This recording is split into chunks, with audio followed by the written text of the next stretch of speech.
我是宇哥，今天呢，我们来讲西方极乐世界。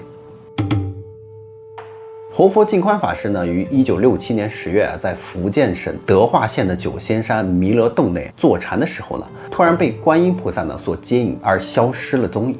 法师回来的时候，他就说他当时其实是被带往了西方极乐世界，参观了九品莲花的各个境界，时间上呢，只是觉得一昼一夜而已。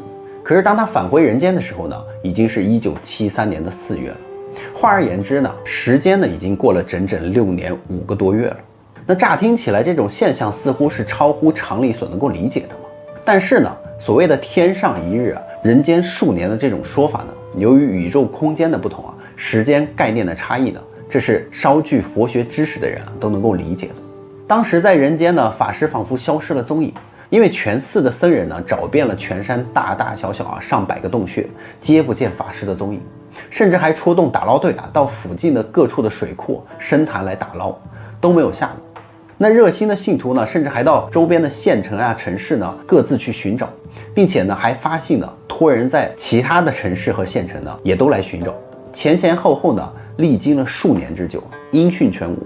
至此呢，大家都认为这个法师已经往生去了。心中呢，当时万分的悲痛。其实法师说呢，他自始至终始终都没有离开过这个弥勒洞半步。法师本人说是由于佛佑身体置于洞内6、7年内呢未被发现，或者说是他就不知道隐藏在什么地方了嘛，有可能是被隐藏在了这个洞内的另一个次元的空间之中的。而这一点呢，当地的郑秀坚居士呢可供查证。法师说他亲身经历前往了西方极乐世界的整个过程呢，非一般的梦境可比的。他是一位得道的高僧呢，绝无妄语。另外呢，法师所见的这个境界不同于禅定中所看到的那种情景。如若在禅定中所看到的情景呢，是不能够透露出来的，否则会有麻烦嘛。所以法师呢，是奉阿弥陀佛与观世音菩萨之旨呢，才敢公开他在极乐世界的这个所见所闻。凡学佛的人都知道呢，大妄语者呢，必下无间地狱，难有出期。因此法师所讲述的这个西方极乐世界呢，是他的亲身经历。法师说，除了我们人间之外呢，尚还有极乐世界的存在。佛说呢，阿弥陀经呢，皆属实在。净宽法师呢，就是一个见证人了。那他到底是如何进入这个西方极乐世界的呢？净宽法师说呢，那是在1967年的10月25日发生的事情了。当日呢，他说我在麦歇岩寺中坐禅，突然间仿佛就听到有人在呼唤我，并推着我呢向前走。这时候呢，他说我就有点像那种喝醉的人一样，恍恍惚惚，也不问原因呢，就走出了这个寺院。他说，但是我心里知道呢，自己的此时此刻呢，要到福建省的德化县去云游了。从麦歇岩寺到九仙山的德化呢，约200余华里那走着走着呢，一路上并不觉得辛苦，亦不曾肚子饿。他说就是口渴的时候呢，舀几口山泉水来喝，也不知道走了多少个昼夜呢。总之就是一路上呢，也不用休息睡觉，只记得当时呢都是白天和晴天。当时正值文化大革命时期所以法师说我来到了这个德化县与上永九仙山不远的地方的时候只觉得神智突然清醒过来了。当时我就听到路上的行人就说呢，今天是10月25日，因为文革时期呢地方动乱嘛，故人们都往往选择在夜间上路。他说我也就不例外。记得那是翌日凌晨的3点的时候呢，我在半路上就遇到了一个老法师。后来才知道这个老法师呢就是观音菩萨的化身了。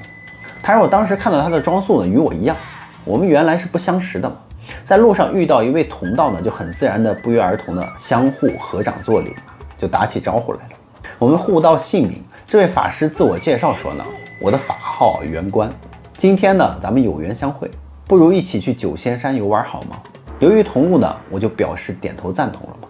法师就说我们边走边谈一路上他好像透视了我很多过去的底细，说了很多因果的话，并像说这个神话一般将我过去的某一世出生在哪里什么地点什么时间都全盘讲了出来。奇怪的很他所说的每一句话而我都能牢牢记住。之后呢，这个法师在7年以后还真的就根据这个圆观法师所说呢，到处去查询他的各世还真有其人，以及时间地点呢皆都准的，都是做和尚的。他说只有一世呢是一位在家的居士，是在清朝康熙年间名叫郑远思，生育了6子2女，经查地址时间和坟墓呢均属实。他说现在他的后代子孙已经有121人了。一路上谈着谈着呢，他说不知不觉我们就到了九仙山了。在那个山上呢，有一个大洞叫弥勒洞，这是我们原先欲抵达的目的地嘛。而洞内只有一个房间大小，供奉着弥勒佛像，故名弥勒洞。可是抵达九仙山呢，走到半山腰的时候呢，奇异的景象就在眼前出现了。只见眼前的道路突然都变了，已经不是以前的那个九仙山原有的那条路了。那边的路边突然都变成了用石头砌成的，隐隐泛光，甚是奇特嘛。走到了山尾一看呢，已经不是原来的那个旧山洞弥勒洞了，却看到了另一番天地。眼前所展现的，他说是一座前所未见的大寺庙，非常的富丽堂皇。而大寺庙的两旁呢，还有2座宝塔。当他们走了没几步呢，便抵达了山门。只见白石铸成的山门呢，建筑宏伟壮丽，大门上有一个金塑的那种大匾额，金光灿灿，上面写个几个大字。他说当时我完全看不懂那到底是什么字。在大山门前呢，有4位和尚，身穿红色长衣，束金腰带，法相庄严。见我们2人到来呢，一齐向我们下拜迎接。我们也连忙还礼。这个时候我心中就起了疑惑了，这里和尚的装束打扮他说我从来都没见过呀，倒有点像是喇嘛僧。于是他们就笑着说来了来了，欢迎欢迎。于是呢，就把我们给请了进去。那进了山门呢，经过几座殿宇呢，奇怪得很。这里的建筑呢，皆会发光，而各种殿呢，都是壮丽可观。我们走到里面呢，只见一条很长的走廊，走廊两旁呢，种植着各种不知名颜色的奇花异草。从窗口望出去就可以看到宝塔、殿堂等各种建筑。没过一会儿呢，我们一行人就来到了第一大殿。在这个大殿上呢，有4个大金字闪闪生辉。他说我就看不懂，于是就问这个圆观老和尚，这4个字到底什么意思？他就回答说是中天罗汉。他说，于是我就想呢，这一定是罗汉修持所得到的境界了。那走到这里呢，我隐隐约约就感觉到此地已非我们人间的世界了。现在我只记得其中一个字是一个三角形，其他的3个字都记不起来了。这个时候呢，已经接近天亮时分了。只见这个殿内呢，有很多人出出入入，各种肤色，黄白棕黑的人都有，其中以黄色者居多嘛，男女老幼皆有。他们的衣装奇特，皆会发光，3、5成群，有的在练武有的在欢乐起舞，有的呢聚精会神的在下棋，而有的呢在静坐养神等等。他们皆都出现一种十分愉悦的一种神态。那见到我们呢，也露出了亲切，点头微笑，表示欢迎嘛。不过并未与我们交谈。那走进大殿呢，我就看到4个大字圆观老法师就告诉我说那是大雄宝殿4个字。有2个和尚呢前来迎接我们于是我就向他们打量着。其中一个老和尚呢，胡须白白的很长，另一个老和尚是没有胡须的。他们一见到圆观呢，就立刻五体投地的开始行大礼。中天罗汉对圆观和尚行大礼。他说当时我就在想，这个圆观绝非等闲之辈当他们领我们到客厅呢，我就向大殿四处观望。只见香烟缭绕，清香扑鼻，地上皆是用泛光的白石铺设而成的。但奇怪的是殿内没有一尊佛像，但贡品却很多，每一朵鲜花呢都跟皮球一样大小，皆是鼓鼓囊囊的，各式各样的，颜色很多，五彩缤纷。进入客厅呢，老和尚就拿着童子取来的2杯水只见那童子呢头顶上扎了2个发揪，身穿绿色衣裳，腰系金带，这个道童的装束还十分的好看。杯中的水呢是白色的，清凉甘美。我喝了半杯呢，圆观老和尚也跟我一起喝着。喝后呢，就感觉精神倍儿爽，全身舒畅，一点都不觉得疲惫了。而圆观和尚呢，与那些老和尚一番耳语之后呢，老和尚便嘱咐童子带我去洗澡了。只见有一个白色的铜盆呢，盛满了清水早已放在那里。于是我就洗脸擦身子嘛，然后穿上了为我准备好的这个洁净的灰色和尚服。洗完澡以后呢，就觉得整个身心都舒畅了。这个时候我就在想今天我一定是进入圣境了吧。心中这时候就是喜悦之余难以言表。回到客厅之后，我马上就在这个老和尚面前跪了下去，拜了3拜，祈求开示嘛，就问他佛教将来前景会如何呢？老和尚一声不响只见他拿起笔呢，在这个纸上就写了8个字。这8个字呢，就是佛字心作。这个老和尚将纸递给我呢，我双手接过揣摩着这8个字的含义。另一个老和尚就为我解释到说这8个字你可以横竖、竖横、左右、右左、上下下上各种尾字分开来读，可以读出36个句子，便可以得知佛教今后的100年内的情况了。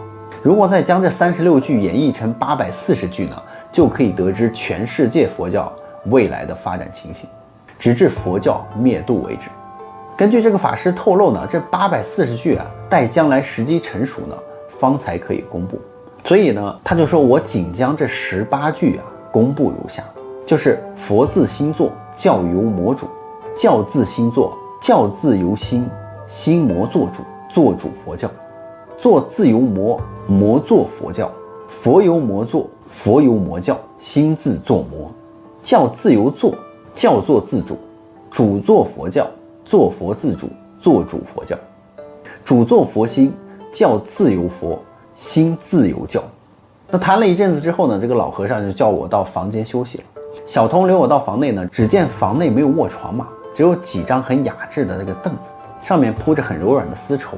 我就在其中一张大凳上静坐了一会儿，就只觉得身体舒畅无比，轻飘飘的，不知道自己的屁股到底是放在了哪儿。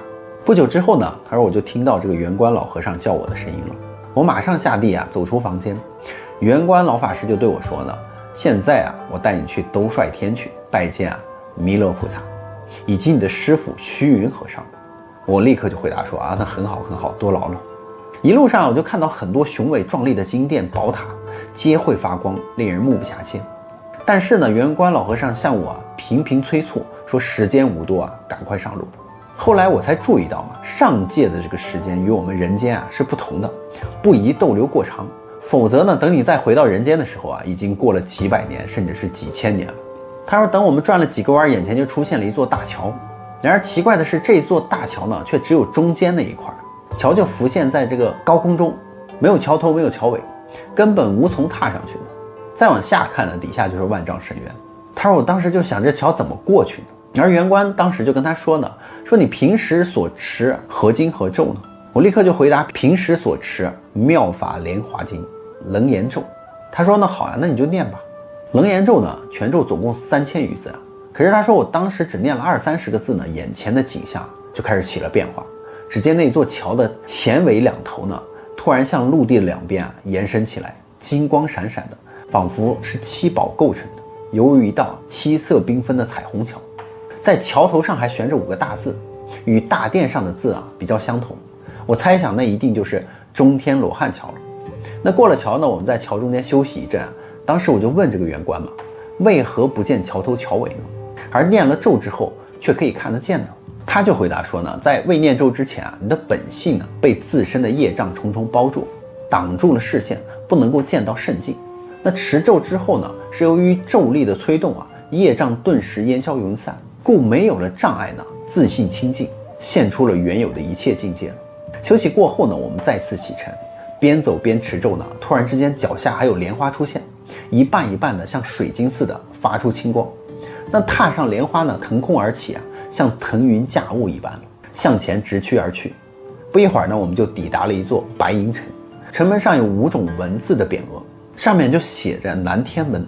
在南天门内呢，还站了很多天人文武装扮，有点像清朝时代的官服，衣服呢皆会发光。那武装打扮的呢，就像是戏台演古装剧的这个武将，闪耀着亮光，十分威武。他们皆列队整齐地站在这个门口两边，双掌合十向我们行注目礼，欢迎我们入城，但是都没跟我们讲话。进入城10步呢，就看到一面大镜子圆观说此镜可以照出自己的元神辨别正邪。进了城门之后呢，一路上他说我就看到无数奇异的景象，比如说如虹如球如花如电光呢，他说在我们这身边飞来飞去的。在云雾层中呢，隐隐约约他说看到了无数的亭台楼阁，塔尖呢远近不一。圆观就给他介绍说，这是4天王的再上一层，叫做刀立天，也是御见天中的第2天，乃玉皇大帝的住处，管理这4方32天。他说我们没有时间看所以就一直冲上了几层天。圆观老法师就对我说呢，现在我们已经抵达了兜率天了。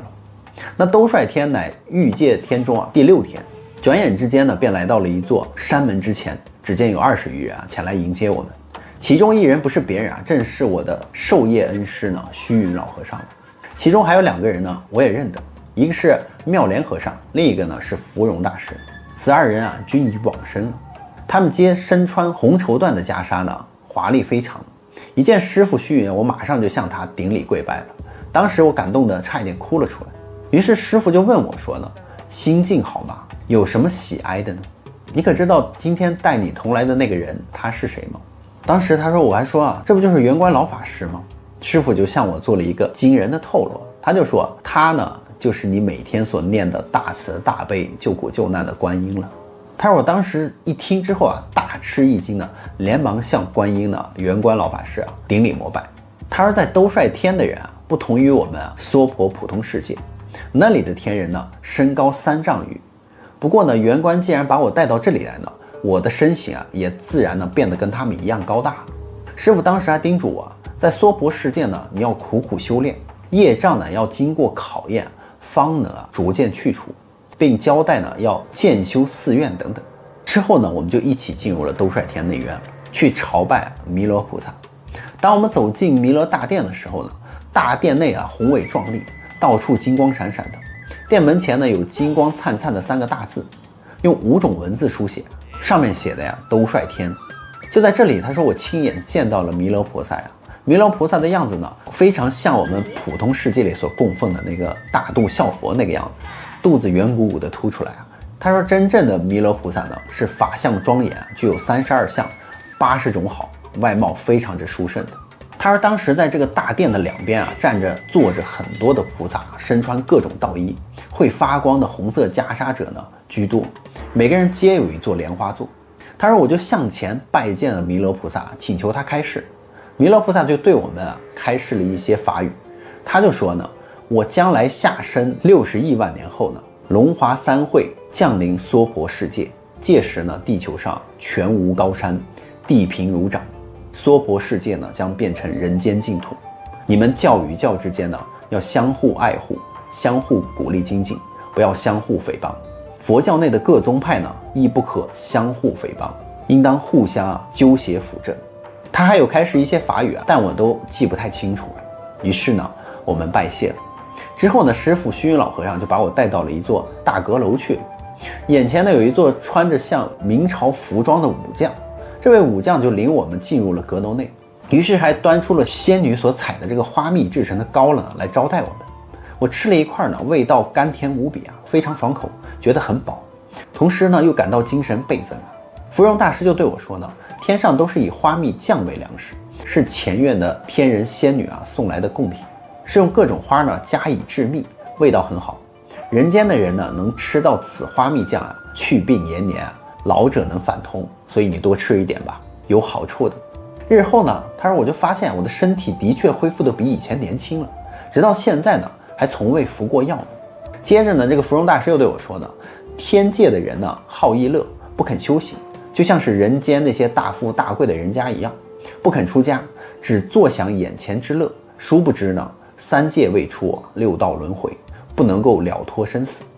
我们在这里听弥勒菩萨说法呢，将来在降世众生才能够真正的进入菩萨道，了脱生死。这个时候恩师虚云和尚呢也给我开示了。他就说末法时期呢，应当坚持在最恶劣的环境内苦度众生，不要贪图顺境享乐，不要逆境逃避，虚度恶人觉悟回头向善，好人才有好的生活。那清净修行在恶劣的环境中能坚持佛陀的慧命正法，才是真正的行菩萨道。他说我交代你呢，你将来回人间后要告诉你的同道，要以戒为师，同就修持，不可违心，不要篡改僧制。现在有人说呢，楞严咒是假的，有的人把僧衣改掉，有的人不信因果，说蛋是素菜，不肯苦修感动众生，反用邪法呢蛊惑众生，把佛经歪解说得天花乱坠，骗取供养。这些都是魔来凡间挖掉如来慧根，让魔出头，自由害人。你将来呢会到世界各国说法教化，在恶劣的环境中你必须扶持我生前所开创的寺庙复兴。所以你的名字呢，当初传法于你时取名复兴。这个用意你现在明白了吗？讲到这里西方极乐世界的第一步呢，宇哥也就讲完了。别忘了关注宇哥的账号，看后续更多精彩内容哦。拜拜。